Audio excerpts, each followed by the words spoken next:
بسم اللہ الرحمن الرحیم۔ انسان کی تباہی کا اصل سبب، انسان کی اصل حیثیت کیا ہے؟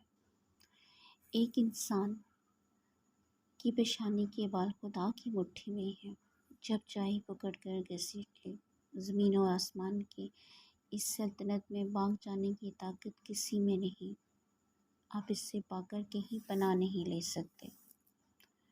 مٹی میں مل کر آپ کا ایک ذرہ ذرہ ہلاک ہو جائے، آگ میں جل کر خواہ راکھ ہو ہوا میں پھیل جائے، پانی میں بہہ کر خواہ مصنوعی خوراک بنے یا سمندر کے پانی میں گھل جائے، ہر جگہ سے خدا آپ کو پکڑ لائے گا۔ استغفر اللہ۔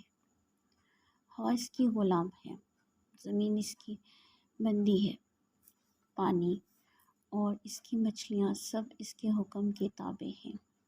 ایک اشارے سے سب طرف سے آپ پکڑے ہوئے آ جائیں گے، اور پھر وہ آپ میں سے ایک ایک کو بلا کر پوچھے گا کہ میری عوام ہو کر بادشاہی کا دعویٰ کرنے کا حق تمہیں کہاں سے پہنچا گیا؟ میرے مالک، اللہ اکبر، میرے ملک میں اپنا حکم چلانے کے اختیار تم کہاں سے لائے؟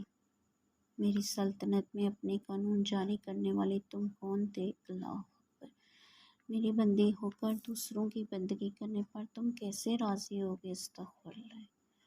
میرے نوکر ہو کر تم نے دوسروں کا حکم مانا، مجھ سے تنخواہیں لے کر دوسروں کو داتا اور رازق سمجھا، میرے غلام ہو کر دوسروں کی غلامی کی، میری بادشاہی میں رہتے ہوئے دوسروں کے قانون کو قانون سمجھا اور دوسروں کے فرمان کی اطاعت کی۔ یہ بغاوت کس طرح تمہارے لیے جائز ہوگی؟ فرمائیے، آپ میں سے کسی کے پاس الزام کا جواب ہے؟ کون سے وکیل صاحب وہاں اپنے قانونی داؤ پیچ سے بچاؤ کی صورت نکال سکیں گے، اور کون سے سفارش پر آپ بھروسہ رکھتے